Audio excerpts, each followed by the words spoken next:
Hi everyone, Emily here from Emily Reads, and today I have for you my March 2024 reading wrap up. So in March, I read 12 books for a total of 5,042 pages. That is fantastic. So what helped me was the last week of March was my spring break. I read 4 books over spring break. So that tremendously helped me. I had 5 5-star reads, 3 4-star reads, and I'm including 4.5 stars in that, 2 3-star reads, and 1 2-star reads. And I read fantasy romance, sci-fi, and cozy mystery. I did read 1 memoir, and we're going to just get right into it. I'm going to keep my journal to the side, so if you see me looking over to the side, I'm looking at my journal to know what star rating I gave a book. Okay, so first up, I read Amari and the Great Game, and this is book 2 in, I don't know, I call it the Amari series. I think it has a different name. I just don't know what the name of the series is.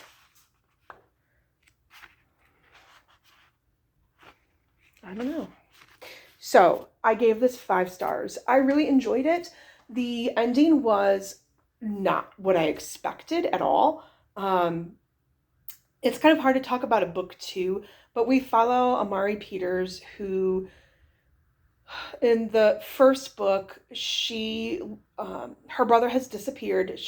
People believe that he's dead. She believes that he's alive, and so she's trying to figure out where did her brother go.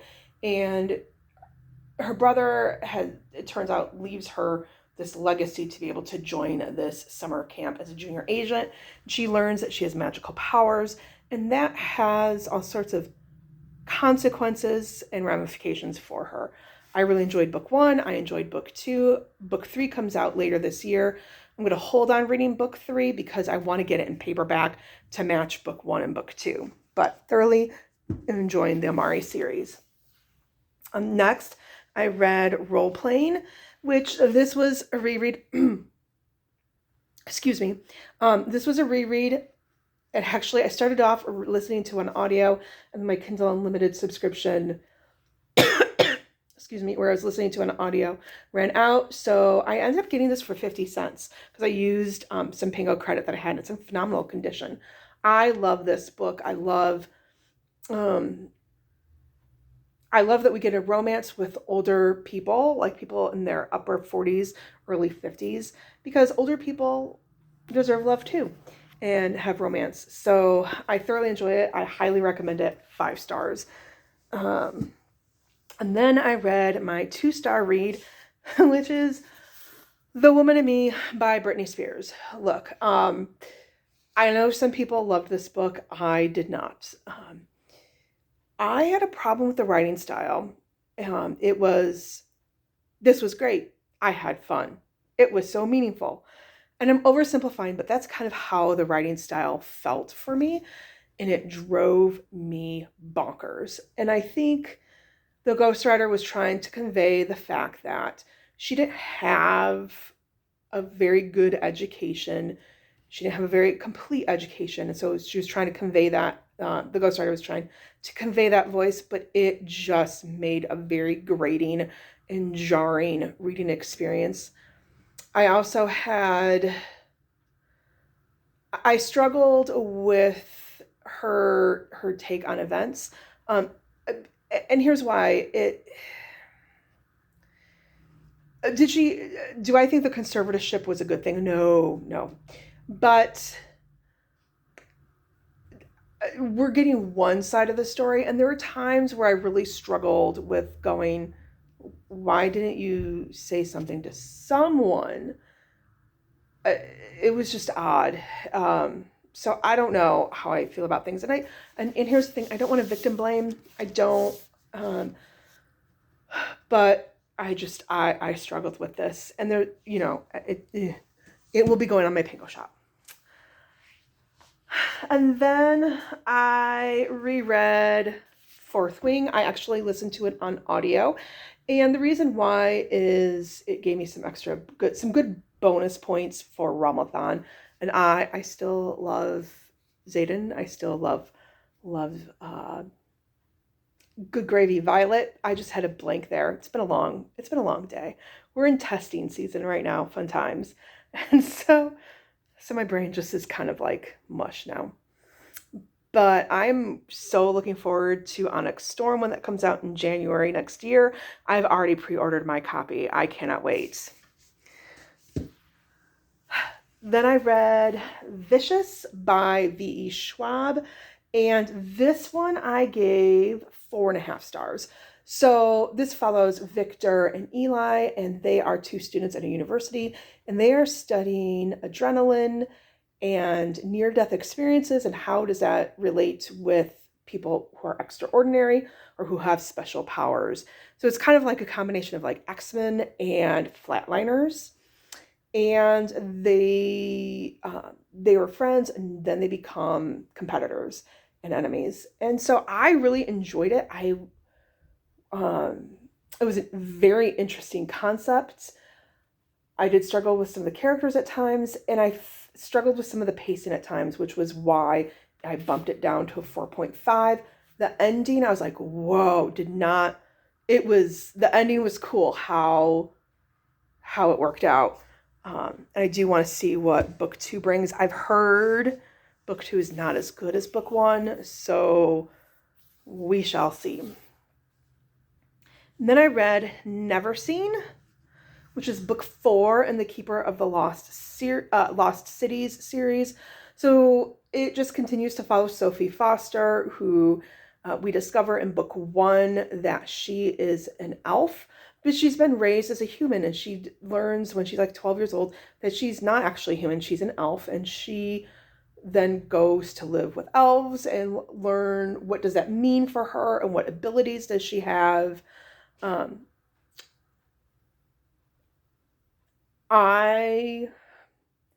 This one I enjoyed this book more than I enjoyed book 2.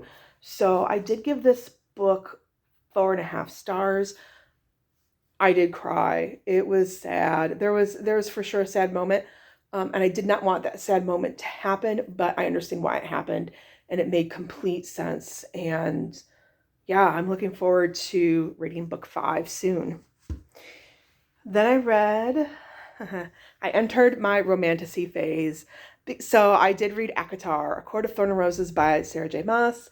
I said, you know what? I've liked Fourth Wing. It is time for me to go with the OG and read Sarah J. Maas. And I gave this one 3.5 stars. I did like Feyre. I did like Tamlin. I like Lucian. I hear that there's something that happens in book 2 that might change my opinions on some of these characters. I don't know what that is. I don't want to know until I read it. I'm already mad that I got spoiled for that. I'm going to change my opinion on some of these characters. But, I like Rysand, or however you pronounce his name. I don't listen to them on audio when I first read a book. So if I'm pronouncing any of these characters' names wrong, I apologize. So I'm looking forward to reading more in the world. The reason why I gave it 3.5 stars, I felt like it just really dragged at moments. It's hard because we're in Feyre's head, and it's very much an isolated setting. So not only is the Spring Court isolated, but there's not a whole lot of people that Fae that she interacts with in the Night Court. So it makes it even more isolated. And so we're really pretty much in Feyre's head the entire story, with occasional moments of interaction with other Fae.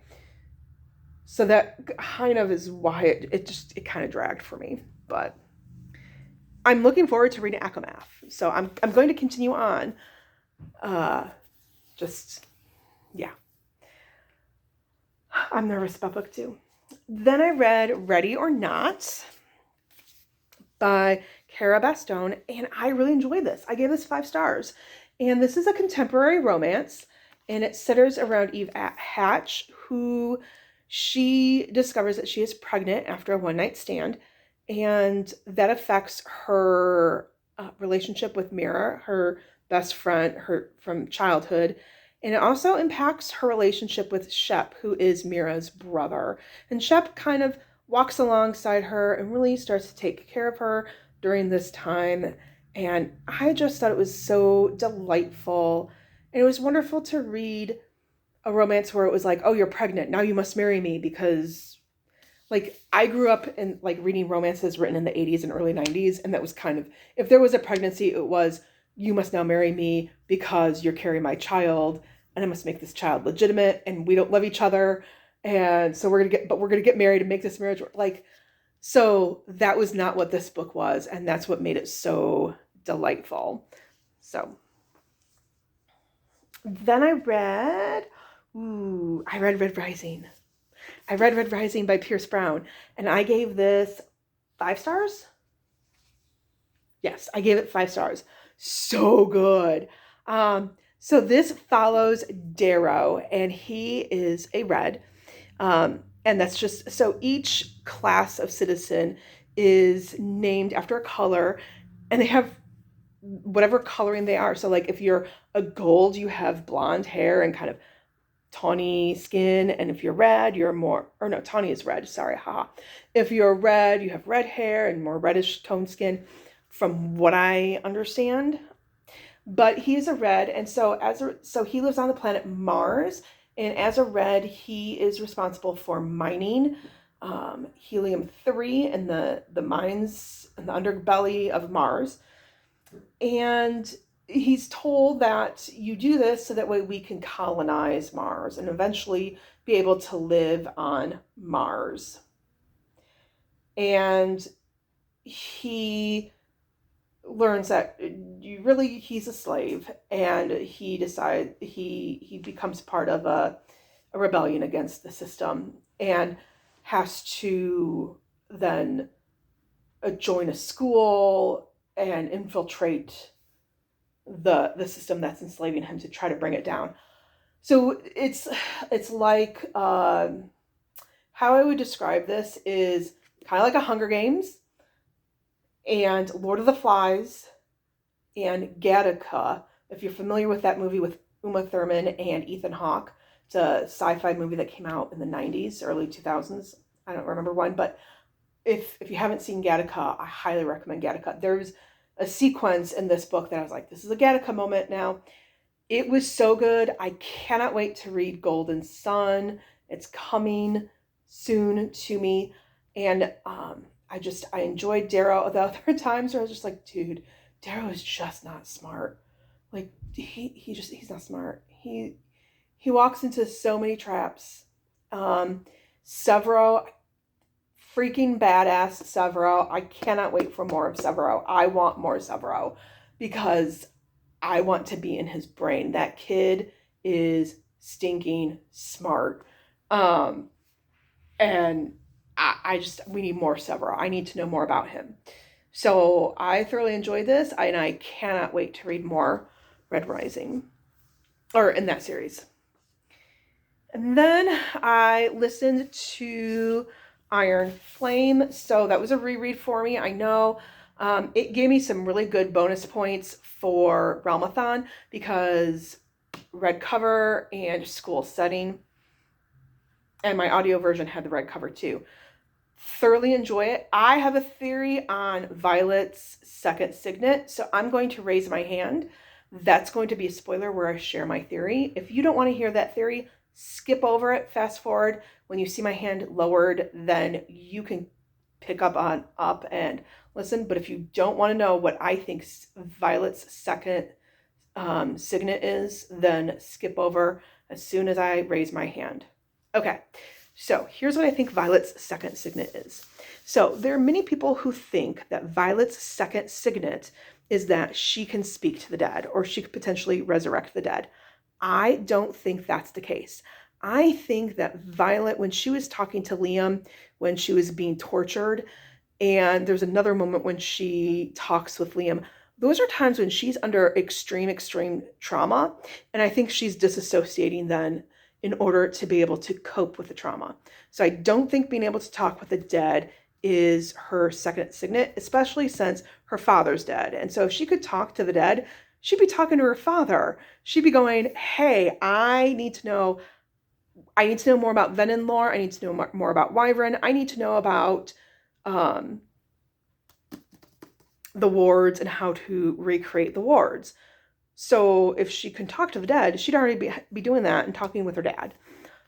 I think her second signet is that she can sense when venom and wyvern are present.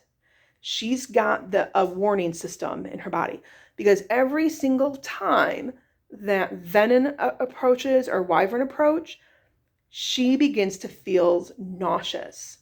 For example, when they're at the Viscount or Duke, whatever the guy's house, the Xaden's would-be father-in-law's house, to try to get something to help them build the wards. And he says, cool, I will give that to you, but you need to hit this suitcase or this trunk with lightning. She feels nauseous. She feels nauseous. And why? Because there was venom in that case. Right before a wyvern attack, they're climbing up the cliffs with the riders and the flyers. They're climbing up the cliffs. She feels nauseous. And then a wyvern attacks them. So that's why I feel that is her second signet. That's my theory. We'll see what happens, because, and here's why I say I think that's the second signet, is Rebecca Yarros has already said that we have clues to what her second signet is in this book. All right, spoilers done. I'm so looking forward to Onyx Storm when it comes out in January. I've pre-ordered it. Whatever it is I'm reading in January will be stopped. Hopefully I won't still be reading Wind and Truth, which is book 5 of Stormlight. Hopefully I won't still be reading that, because I will need to put that down and I will need to pick up Onyx Storm. Yes, I have entered my romantasy era. Then the next book I read, and I say that and I laugh because the next book I read is a romantasy, A Fate Inked in Blood by Danielle L. Jensen, which is book 1 in the saga of the Unfaded. It is not the pretty edition that has the sprayed edges. I did have my hands on them when I was in Barnes & Noble, but I realized, like, I already have one and I need to really watch my money. I'm wanting to pay down debt and pay off a medical bill. So I'm really focusing on being careful with money. But, so I read this book. I gave it 3.5 stars. So this is about Freya, and she is married to somebody, and she's married to like a fishmonger, and she's not happy with her life, and she is also is an unfaded, meaning she has a drop of a Norse god's blood in her. And there was also a prophecy about her. So she's known as a shield maiden because of that drop of blood and because of the god that she has that drop of blood from. And so this prophecy is basically that she will be able to unite the people of her region under one Jarl, which is like basically a lord. And that Jarl will then be king. And so that she'll be able to unite the peoples of Skaland under this one king. So she ends up, long story, she ends up married to this Jarl, and he's going to use her to be able to unite the people, and so that way he can be king. But she falls in love with the Jarl's son. So the problem that I have is that it's cheating, but it's not cheating. Because they don't, so the marriage that she has with this Jarl, like, they're married in name only. Okay? And it's a long, complicated reason why. So they're married in name only.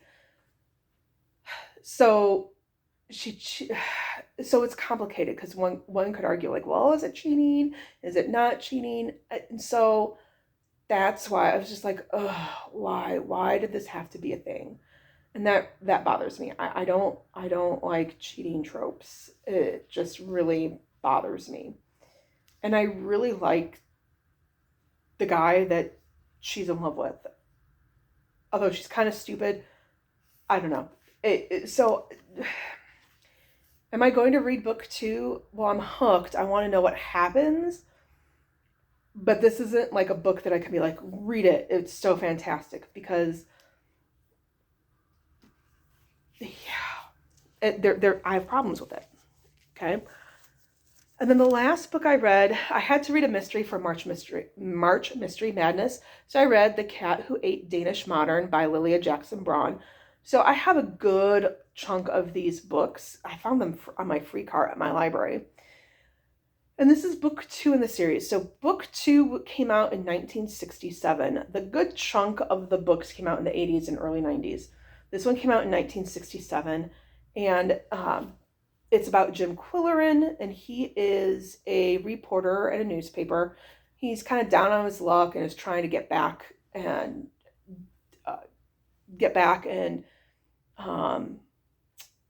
make a better career for himself. And he has a Siamese cat who is really intelligent and kind of helps him solve murder mysteries. I enjoyed the mystery aspect. I enjoyed the whole premise of this book. What I did not like is the first 2 books are really pretty rough. This has a lot of misogynistic comments, homophobic comments, fat-phobic comments. So, for example, one comment that really just rubbed me very much the wrong way. And I'm not really good about remembering things. Like when I read books, I've never been that kind of person who can just quote movie lines and quote things from books. But I will, so if I can remember it, it means that it was really bad and it really stuck out for me. So he's talking with this woman, and so his assignment is, their newspaper is publishing like an interior design magazine. So he's interviewing with like interior designers. So there's a lot of furniture talk. So he's talking about how he's interviewing this woman, and she's sitting in a chair, and the legs were nice and leanly upholstered. That's how he talks about the woman's legs. They're nice and leanly upholstered. What? So, and it was just more than one comment like that. So, the cats are great. I love the cat interactions. Just a lot of very problematic comments. So, like, going into it, I'm reading it and going, okay, like, is it a product of its time, or can we do better? I don't know. But I hear that they do get better, and the comments are not as bad as they get better. As you keep reading. Again, it was written in 1967, so things were a little rough. I read Halloween Party recently by Agatha Christie, and that came out around the same time. Same issues with comments, so I do think some of this probably is a product of its time. But that's it.